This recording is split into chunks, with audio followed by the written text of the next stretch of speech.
Hi friends, ఈ video నచ్చినట్లయితే like చేయండి, సబ్స్క్రైబ్ చేయండి. వరలక్ష్మి పిల్లల్ని తీసుకొని వాళ్ళ పుట్టింటికి అయితే వస్తూ ఉంటుంది. ఇంతలో అక్కడికి విష్ణు వచ్చి, ఏంటి వరలక్ష్మి, నువ్వేం చేస్తున్నావో నాకు చెప్పకుండా నా పిల్లల్ని ఎక్కడికి తీసుకొని వస్తావా? అయినా సరే ఇంటికి తీసుకొని రావడానికి నీకు ఎంత ధైర్యం అని చెప్పేసి అంటూ ఉంటాడు. ఆ మాటలు వినగానే అక్కడున్న వరలక్ష్మి అయితే ఒక్కసారిగా విష్ణు వైపుకి చూసి, ఏంటండి ఏమంటున్నారు మీరు? పిల్లలు మీకు మాత్రమే పిల్లలు కాదు, నాకు కూడా పిల్లలే అని చెప్పేసి అంటుంది.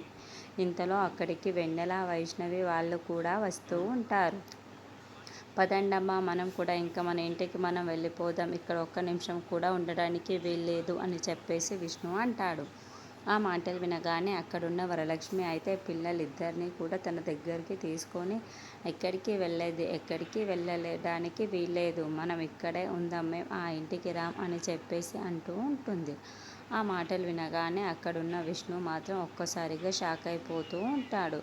ఇంతలో వరలక్ష్మి తన దగ్గరికి పిల్లల్ని తీసుకొని, మేము ఎక్కడికి రాము, మేము ఇక్కడే ఉండాలనుకుంటున్నాము అని చెప్పేసి అంటుంది. ఆ మాటలు వినగానే అక్కడున్న విష్ణు పిల్లలు కూడా ఒక్కసారిగా షాక్ అయిపోతూ ఉంటారు. అక్కడున్న విష్ణు అయితే, వరలక్ష్మి, నీకు పిచ్చెక్కిందా? ఏం మాట్లాడుతున్నావు నువ్వు? నా పిల్లల్ని నా దగ్గరికి పంపించియు, నా ఇంటికి పంపించి, వాళ్ళు అక్కడైతేనే సుఖంగా ఉండగలరు అని చెప్పేసి అంటాడు. ఆ మాటలు వినగానే అక్కడున్న వరలక్ష్మి అయితే, వాళ్ళు ఎక్కడ ఉన్నా బాగానే ఉంటారు, అక్కడ ఆస్తిపాస్తులు మాత్రమే ఉన్నాయి, ఇక్కడ ప్రేమ అనురాగాలు కూడా ఉన్నాయి అని అంటూ ఉంటుంది.